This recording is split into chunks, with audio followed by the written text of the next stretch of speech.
पढ़ाई करते टाइम हम लोगों को ऐसे 2-3 दिन के बाद लगता है कि हम लोग ये क्यों प्रिपरेशन कर रहे हैं। कभी कभी 1-1.5 मार्क्स से हम लोग का रिजल्ट जाता है। पूरा जर्नी जो एमपीएससी का आसान तो है नहीं, हर एक के अपने अपने चैलेंजेस हैं। किसी का लर्निंग जर्नी में चैलेंज है, किसी को फिनेंशियल है, किसी को मे बी मेंटल स्ट्रेंथ में है। आपके लिए क्या था सबसे बड़ा चैलेंज? खुद को मोटिवेट करके अपना जो प्रिपरेशन है वो आगे कंटिन्यू करने का। कितने दिन तक, कितने सालों तक हमने उसी चीज़ पे स्टिक रहना चाहिए, और प्लान भी लाइफ में होना चाहिए या नहीं? कंपटीशन बहुत ज़्यादा है, मतलब और सक्सेस रेशो देखे तो काफ़ी, मतलब 1% भी नहीं है। ऐसा कौन सा सवाल था इंटरव्यू में जो आपको आज भी याद है? जो अपने मतलब स्ट्रेंथ है, वीकनेस है, उसको अच्छे से जानना है, वो बेसिक पहले क्लियर करना चाहिए। उसके बाद प्रैक्टिस बहुत इम्पोर्टेंट है, क्योंकि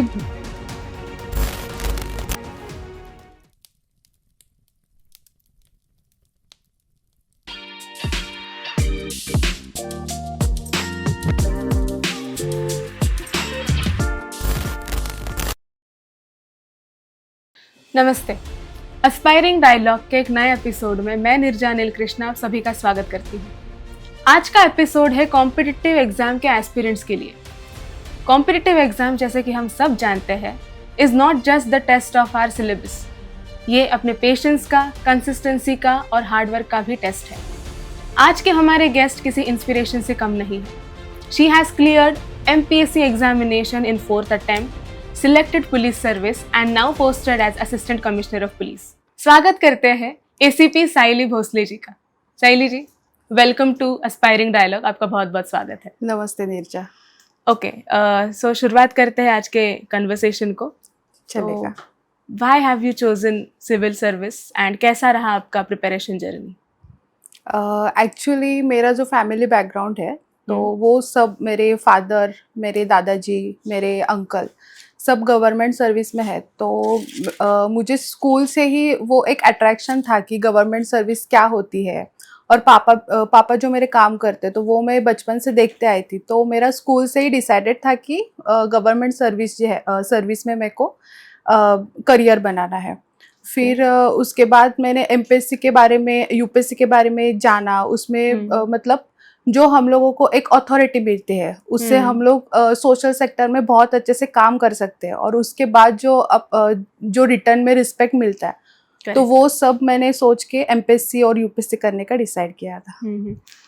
ये आपका 4th अटेम्प्ट था? हाँ, ये मेरा 4th अटेम्प्ट। आई गेस हर अटेम्प्ट के बाद जब आप रिजल्ट देखते होंगे, हर टाइम लगता होगा कि शायद गिव अप कर दे, है ना? तो कितनी बार आपको ये फील आया कि like you felt like giving up, और क्या था जिसने आपको फिर भी मोटिवेटेड रखा? निर्जा, ऑनेस्टली स्पीकिंग, मतलब पढ़ाई करते टाइम हम लोगों को ऐसे 2-3 दिन के बाद लगता है कि हम लोग ये क्यों प्रिपरेशन कर रहे हैं। हम लोग को मतलब क्योंकि ऐसा होता है कि ये जो प्रोसेस है वो काफ़ी बड़ी रहती है। 1-1.5 साल की प्रोसेस रहती है, और उसमें हम लोग इतना मतलब ईयर्स हम लोगों ने इसमें इन्वेस्ट करे रहते हैं। कभी कभी 1-1.5 मार्क्स से हम लोग का रिजल्ट जाता है। तो वो टाइम पे खुद को बस 2-3 दिन का ब्रेक देने का, फिर खुद से बात करने का, जो मतलब बाकी लोगों से बात करने से अच्छा है कि खुद ही वो सॉल्यूशन ढूंढे कि मतलब क्यों हम लोगों से नहीं हो रहा है, क्या मिस्टेक हो रहा है। तो वो सब मैं इंट्रोस्पेक्शन करके, सेल्फ एनालिसिस वो करके फिर मैं बैक टू ट्रैक आ जाती थी। ओके, क्योंकि ये ऐसा जर्नी है जिसमें मेंटल प्रेशर, सेल्फ डाउट, तो ये मेंटल स्ट्रेंथ अंदर से ही आता है, या फिर आप छोड़ के कौन कौन लोग आपको मेंटल स्ट्रेंथ देने के लिए रिस्पॉन्सिबल रहे? पहले तो मेरी फैमिली, मेरे मतलब फैमिली के सब मेंबर का इसमें, मतलब कभी भी मेरे को ऐसा लगता था कि मेरे से नहीं हो रहा है, गिव अप हो रहा है, कुछ प्रेशर आता था कि बाकी सब अभी सेट हो गया है, तो मैं घर वालों से बात करती थी। तो वो मेरे को मतलब उतना अच्छे से, तो अच्छे से कर रही है, वो जो मेरे ऊपर ट्रस्ट दिखाते थे, तो फिर मेरे ऊपर वो मोटिवेशन आता था। और कुछ यूट्यूब पे फिर मोटिवेशनल स्टोरीज देखना, बुक्स रीड करना, तो ऐसे मेरे को वो मोटिवेशनल मिलता था। ओके, पुलिस सर्विस जो है ये आपने खुद से चुना है, you have selected police service. आपके फादर भी पुलिस सर्विस में है, तो क्या ये एक रीज़न है, या फिर आपको सेपरेटली ही अलग फैसिनेशन है पुलिस सर्विस का, या just because your father is in that department आपको उस डिपार्टमेंट में पोजीशन चाहिए? एक्चुअली फादर का इसमें बड़ा रोल है, क्योंकि वो जो पुलिस ऑफिसर का काम कर रहे हैं, तो वो मैंने नज़दीक से देखा है और मैं काफ़ी बार उनसे बात करती थी और उनका मतलब डिटेक्शन का स्टोरी सुनने का, उसके बाद वो जो उनका जो थोड़ी जो इम्पैक्ट डालने का जो पुलिस में पावर है, वो जो यूनिफॉर्म है, वो उनसे मैं देखती भी थी और सुनती भी थी। और उसके वजह से मुझे वो जो यूनिफॉर्म का भी क्रेज था और ये जो अपॉर्चुनिटी मिल रही थी, तो ये सब का मैंने मतलब अच्छे से सोचा और फिर पुलिस सर्विस का डिसाइड किया था। आपके पापा और आप अभी सेम डिपार्टमेंट में? हाँ। तो क्या आप कभी फ्यूचर में चाहेंगे कि आप दोनों का ट्रांसफर एक ही जोन में या एक ही एरिया में हो और आप साथ में काम करें, या फिर आप चाहेंगे कि you should be at a different place? नहीं, मैं जरूर चाहूंगी कि एक ही जगह पे हो, क्योंकि पापा ने जो काम किया है तो मुझे वो अच्छा लगेगा कि उनसे मेरे को सीखना भी मिलेगा और वो प्राउड मोमेंट होगा कि मतलब मेरे अंडर पापा काम भी कर रहे हैं और मेरे को उनसे सीखना भी मिल रहा है। तो करेक्ट, मैं उसका वेट कर रही हूँ कि वैसा हो जाए फ्यूचर में। ओके, ये पूरा जर्नी जो एमपीएससी का आसान तो है नहीं, हर एक के अपने अपने चैलेंजेस हैं। किसी का लर्निंग जर्नी में चैलेंज है, किसी को फिनेंशियल है, किसी को मे बी मेंटल स्ट्रेंथ में है। आपके लिए क्या था सबसे बड़ा चैलेंज? मेरे लिए सबसे बड़ा चैलेंज ये था कि मेंटल भी था और ये कंसिस्टेंसी मेंटेन करना, क्योंकि जो एग्ज़ाम रहती है कई बार कुछ मतलब रीज़न की वजह से पोस्टपोन हो जाती है, कुछ इसमें हम लोग का रिजल्ट जो है वो काफ़ी कम मार्क्स से कम हो जाता है और कौन से भी स्टेज पे हम लोग मतलब फेल हो गए, तो शुरुआत जो थी वो 0 मतलब प्रीलिम से होती थी। तो उसमें भी खुद को जो खुद के ऊपर भरोसा रखने का, फिर खुद को मोटिवेट करके अपना जो प्रिपरेशन है वो आगे कंटिन्यू करने का, तो वो चैलेंजिंग मेरे को लगता था उसमें। आपके जो पहले 3 अटेम्प्ट्स रहे, तो हर टाइम रिजल्ट अनसक्सेसफुल डेफिनेटली। सबसे ज्यादा दुख कौन से अटेम्प्ट में हुआ था? मेरा 2020 का अटेम्प्ट, उसमें मेरा जो मेंस था, मतलब स्कोर आने के बाद मुझे खुद पे कॉन्फिडेंस था कि मैं इंटरव्यू के लिए हूँ और मैंने फुल प्रिपरेशन जो थी वो चालू की थी, लेकिन 1-1.5 मंथ के बाद रिजल्ट आया और मेरा 1.5 मार्क्स से जो था वो मेंस निकल गया था, तो वो मेरे लिए टफ, और उसके बाद मेरे को 1.5 ईयर तक एग्जाम नहीं थे। तो वो टाइम जो था वो मेरे लिए टफ था। कॉम्पिटिटिव एग्जाम्स को जब हम प्रिपेयर करना शुरू करते हैं, सबसे पहली चीज़ अगर कोई बताता है तो बोलते हैं कि कुछ और करना ही नहीं है, बस आपको उसी पे फोकस करना है। लेकिन ये ऐसा भी जर्नी है जिसमें कई सारे रिपीट अटेम्प्ट्स देने पड़ते हैं। आपके अकॉर्डिंग कितने दिन तक, कितने सालों तक हमने उसी चीज़ पे स्टिक रहना चाहिए, और प्लान भी लाइफ में होना चाहिए या नहीं, और अगर चाहिए तो कब से चाहिए? मेरे ओपिनियन से प्लान भी होना चाहिए, हाँ, यस, होना चाहिए, क्योंकि अगर हम लोग देखें तो कंपटीशन बहुत ज़्यादा है, मतलब और सक्सेस रेशो देखे तो काफ़ी, मतलब 1% भी नहीं है। तो टू बी मतलब प्रैक्टिकली सोचे तो मुझे लगता है कि प्लान भी होना चाहिए, और उस पर कब शिफ्ट होना चाहिए वो मतलब अब 2-3 प्रीलिम्स देने के बाद देखो कि आपका स्कोर जो है वो मतलब आप आसपास भी हो क्या स्कोर, और अगर नहीं हो रहा है तो मेरे को लगता है कि उसके बाद मतलब 2-3 साल के बाद जो है तो प्लान बी पे शिफ्ट होना चाहिए। कई सारे बच्चे फेल होते हैं, कभी तो अटेम्प्ट्स एग्जॉस्ट हो जाते हैं, फिर भी उनका सिलेक्शन नहीं होता। ऐसे बच्चों को क्या मैसेज देना चाहेंगे? क्योंकि फेल हो रहे हैं यहाँ पे doesn't mean that they don't deserve to do anything else. उनमें भी अपने कैपेबिलिटी होगा। अगर आप उन फेल्ड बच्चों को, अनसक्सेसफुल बच्चों को क्या मैसेज देना चाहेंगे?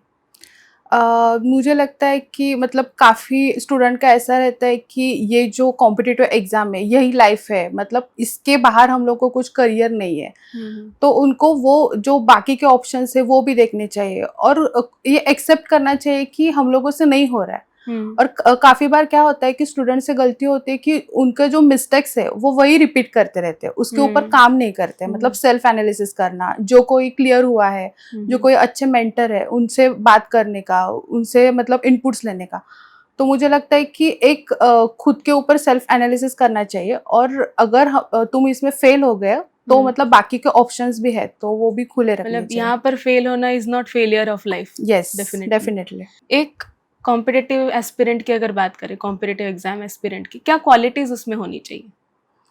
अपार्ट फ्रॉम ग्रास्पिंग अगर मैं बोलूँ, व्हाट एल्स?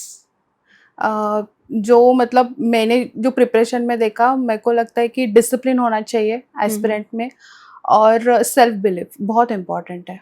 ओके, ये दो बात हो, सेल्फ बिलीफ, सेल्फ कॉन्फिडेंस, ये तीन बात जो है, तो ये प्रिपरेशन में मतलब चाहिए, मतलब एक एस्पिरेंट के लिए, ऐसा मेरे को लगता है।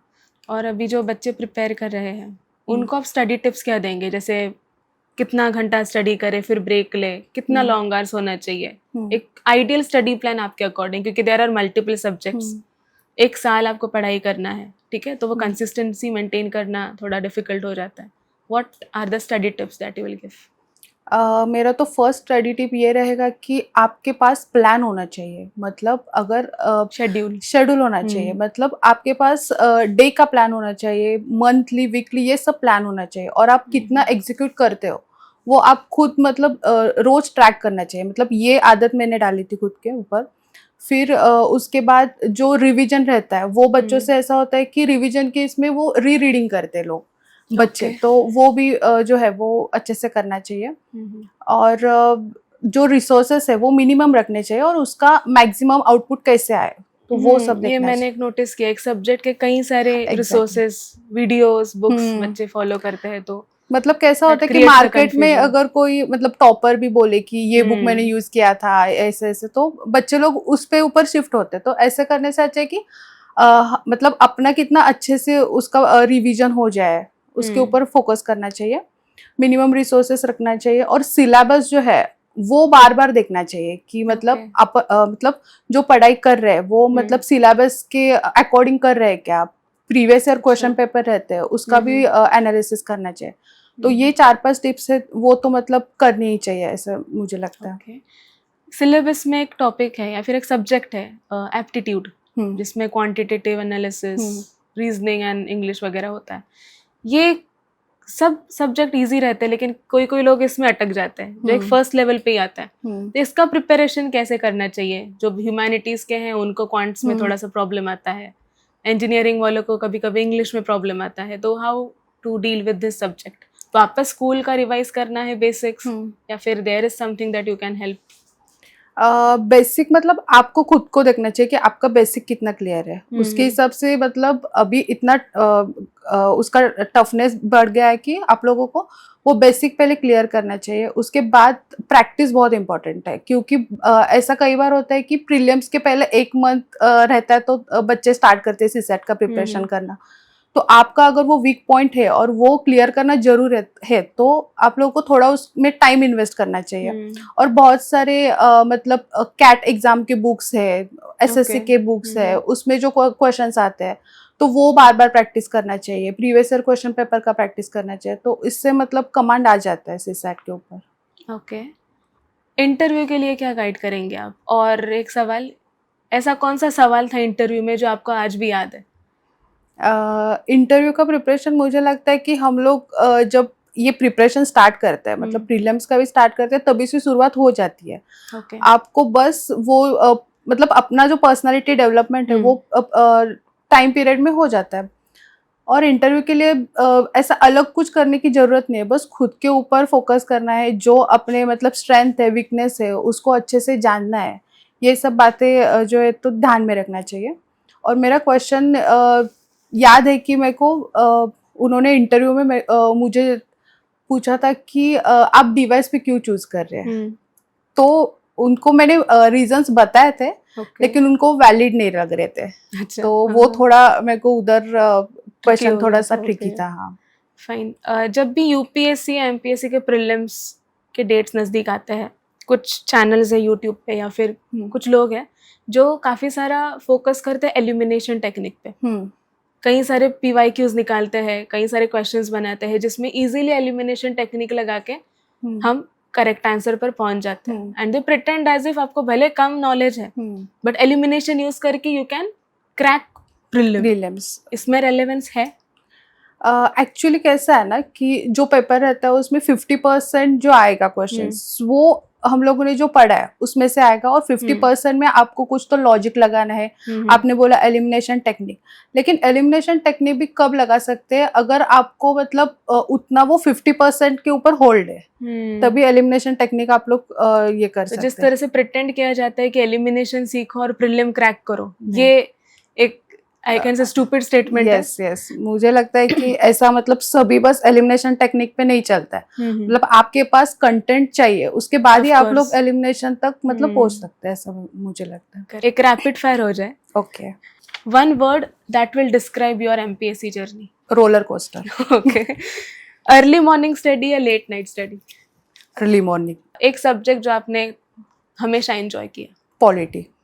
Political science. फाइन। एक बुक जो आपको हमेशा इंस्पायर करती है, मोटिवेट करती है? Atomic habits. एक ऐसी हैबिट जिसने आपको एमपीएससी क्रैक करने में हेल्प किया हो? कंसिस्टेंसी।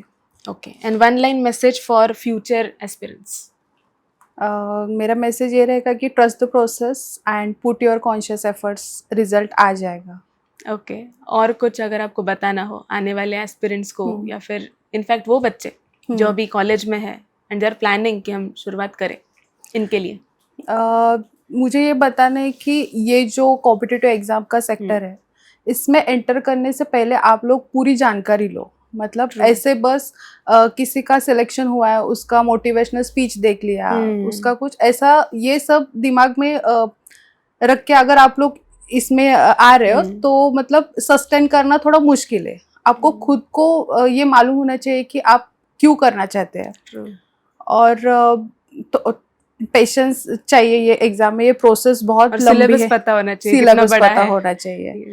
मतलब पूरी जानकारी लो और उसके बाद ही ये मतलब कॉम्पिटिटिव एग्जाम का प्रिपरेशन करो, और अपने ऑनेस्ट एफर्ट्स डालने के बाद रिजल्ट आ जाता है। मतलब रिजल्ट के पीछे मत भागो, अपना कॉन्शियस एफर्ट्स डालो। साहिली जी, बहुत अच्छा लगा आपसे बात करके। आई एम श्योर काफ़ी सारे एस्पिरेंट्स को इंस्पिरेशन मिला होगा, मोटिवेशन मिला होगा। इनफैक्ट जो सक्सेस नहीं ला पा रहे इसमें, वो भी शायद अभी खुद का कैपेबिलिटी कहीं और ट्राई करेंगे and they will be successful in some other field. Yes. You are a big inspiration for the youth. Thank you so much. Aspiring Dialogues में आने के लिए. Thank you Nirja. Thank you so much for having me. And wish you all the best for your entire career. Thank you so much. Thank you. Thank you.